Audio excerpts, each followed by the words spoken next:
Ever since I started this YouTube channel, no game has been recommended to me more than Hunt Showdown. So let's see what it's all about.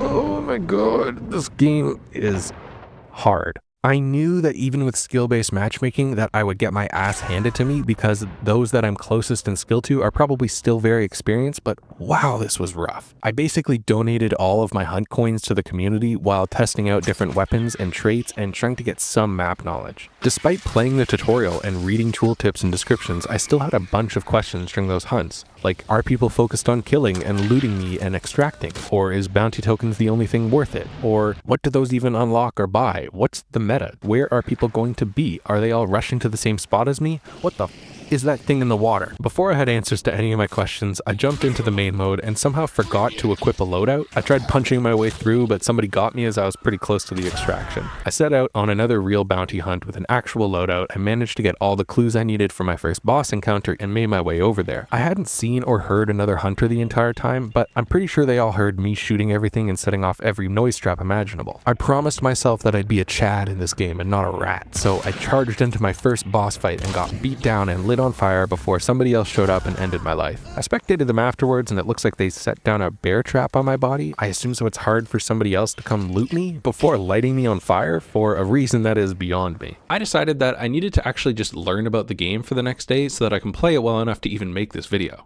So if you wallbang through one wooden wall, compact ammo loses. Long ammo weapons usually have significantly slower fire rates to the distance compensate. in meters at which the bullet will drop one head height. I know Kung Fu.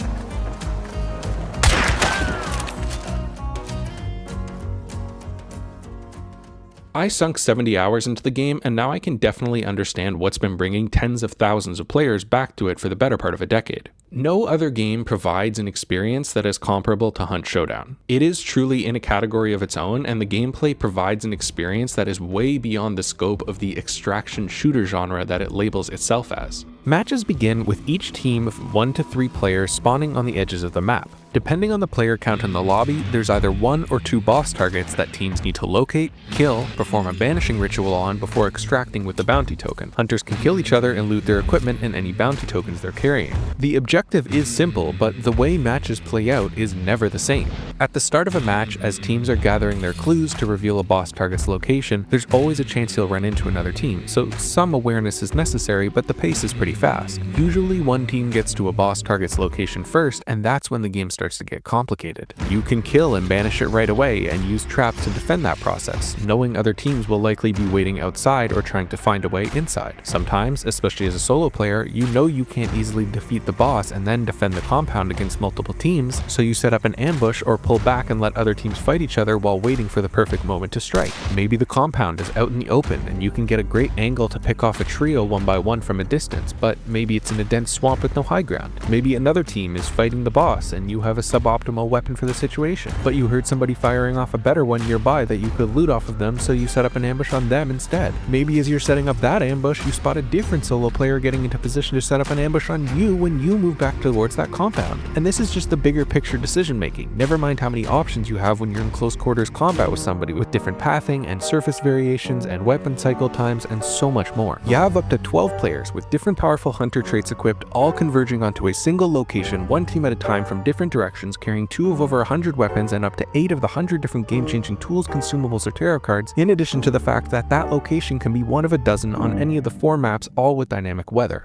This stage of the game is where strategy meets tactics, where a simple objective creates gameplay with an amount of depth and nuance and skill expression and information processing requirements rivaling any major esport, and it's all contained within a truly unique, genre-defining gameplay experience with no competition, which is what keeps players coming back for the better part of a decade. And what's brought me here today is that, unlike in many other games, Hunt Showdown enables players to gather all of that complex gameplay information from audio alone. So let's take a deep dive into the audio of Hunt Showdown and see how it all works.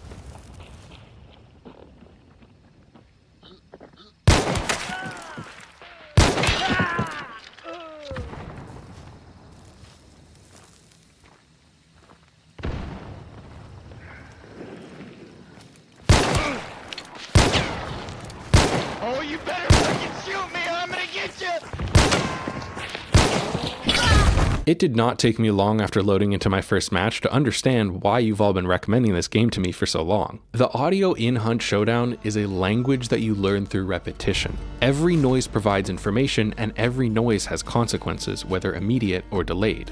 The cadence and the character of every sound provide tactical and strategic information for players to interpret. As matches progress,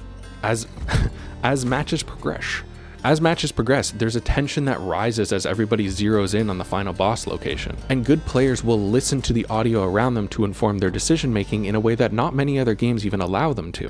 Many games have great audio and they use it to communicate gameplay information, but it's usually additional, not integral to the tactical and strategic dynamic of the game. Being a Hunt player and moving to another game has you feeling deaf because you're used to being able to actually hear what's going on around you. The game's audio feeds into the fantasy of being a hunter, of defeating something dangerous by relying on your superior ability to sense, process, and strategize around information rather than relying on strength or pure mechanical ability. Let's go over some examples of the gameplay information that audio provides in Hunt Showdown. Noise traps and the duration they go off for broadcast a team's precise location in about a 1 compound radius. Sometimes one of those traps will even block the direction you want to go in, forcing you to decide between setting it off or going around if you don't have the tool required to deal with it.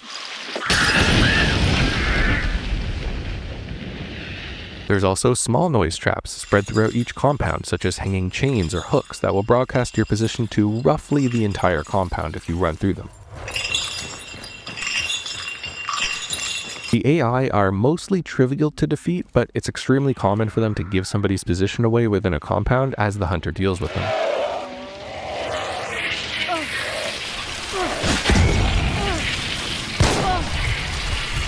Gunshots, I believe, are heard across the entire map, but different versions of each sound are crossfaded at different distances so that something 1 compound away and fully across the map aren't drastically different in volume, but more so in their character.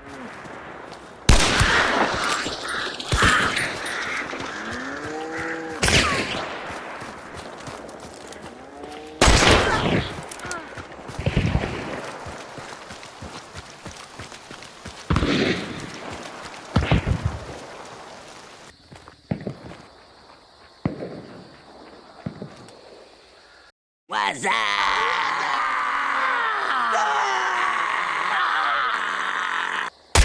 Footsteps are a big deal in Hunt, and the surface variation provides a ton of information. Many games have a problem with vertical sound, but Hunt solves this mostly by consistently using unique surfaces for the ground floor, upper floor, and roofs of buildings. Usually, the ground is dirt, the upper floor is wood, and the roof is metal, but there are exceptions, and it's in those few buildings that they don't do this in that I found myself getting a bit confused if somebody is above or below me.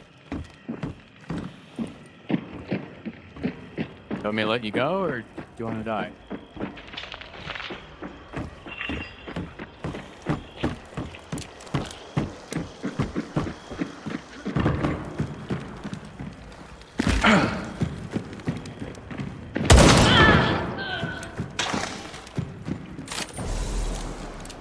There's also very small sections of surface variations, such as broken glass under some windows or wooden planks on a metal roof, which experienced players will be able to both listen for and abuse. When you activate ads or scope in, your hunter breathing is audible to those in a very close range to you. In this clip, some guy who I assume saw me clipping through the wall is sneaking up on me, and I'm able to hear him inhale to ready his gun, letting me know he's very close.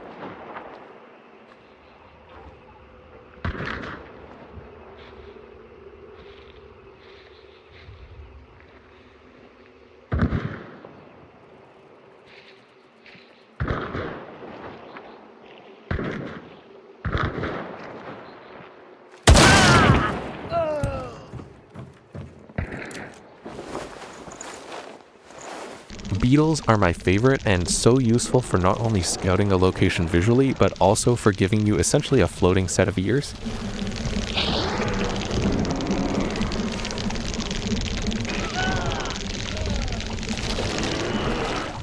You can hear what's happening around you after you die, because with a trait you can revive yourself, and sometimes you want to wait for a fight to start so you can ambush somebody, or sometimes you want to wait for them to be gone, or sometimes they light you on fire and you start panicking.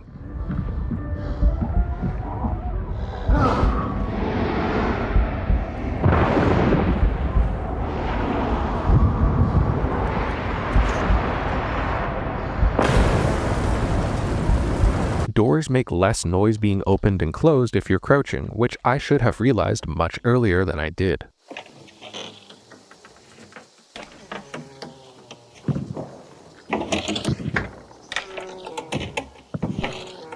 Also, not really tactical as far as I know, but I like that there's pianos and phonographs in the game which can be turned on. I always find it funny to hear them playing while a final showdown is happening, and one time somebody was shooting at me and each shot was hitting the piano behind me, and I just thought it was really funny.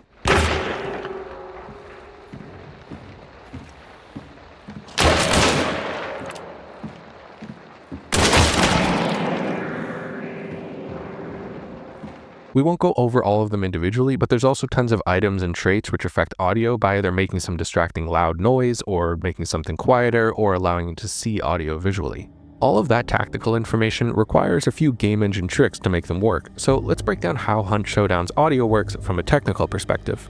Crytek's Cry-Spatial Binaural Audio System uses HRTF for its 3D audio positioning, which enables players to more accurately hear if certain sounds are coming from behind, in front of, above, or below them. This is done by emulating the way sound is filtered when it hits our body before it reaches our eardrum. We've evolved to be able to process that subtle difference in tonality, and Hunt Showdown uses their Cry-Spatial system to trick our brains into hearing those subtle differences in tonality in real time during gameplay. It's not perfect, but it's much better than pure stereo sound, and especially when combined with the variety of surface types and some map knowledge, I rarely find myself unable to understand where somebody is, which I can't say the same for a game like Arc Raiders.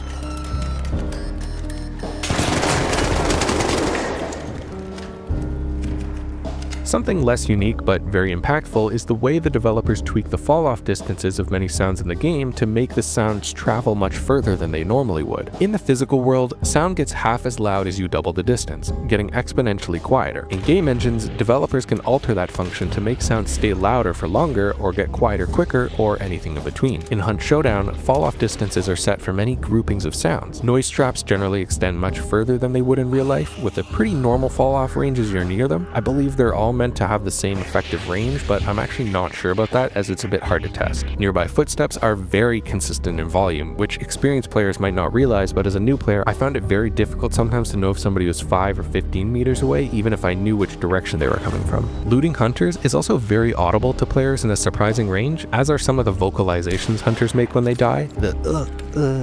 Especially the second part of their little moan, which wouldn't be audible at all in the physical world from the same distance as it is in the game. All of those fall-off distances are altered purely for tactical gameplay purposes, and it works incredibly well. The technical aspects of Hunt's audio are well done, but what I learned is that it's not the audio quality or some technological innovation that makes the audio in Hunt so famous. Many games have moments where listening is important, but in most of them, you're basically just listening for footsteps. In Hunt Showdown, audio is a part of the game's core design and allows players to make tactical and strategic gameplay decisions based on the information they gather from audio alone more than almost any other game. And that's why it's known for having such good audio. Throughout this deep dive into Hunt Showdown, it's become extremely obvious to me why you've all been recommending this game to me and others online based on its audio, and I want to thank you all for doing so. Hunt Showdown might not have mass appeal, but it has no competition. It is not an extraction shooter, it is not an esport, and it is not a battle royale. It is its own thing. It is in its own category and offers something genuinely unique, and I think that a lot more people would enjoy it if they gave it a chance. I'm really thankful to all the Hunt players who've been telling me to make a video on this, because I had a really interesting and positive experience with it, and I'm probably going to play it a bunch more after this video is done. Thank you all for watching the video. I know it was probably a bit of a long one compared to my other ones. I'm looking for work as a game and/or sound designer, so if you're a developer making a game or you have any sort of opportunity position for me, get in touch. All my info's in the video description and whatnot. All right, thank you. Bye-bye.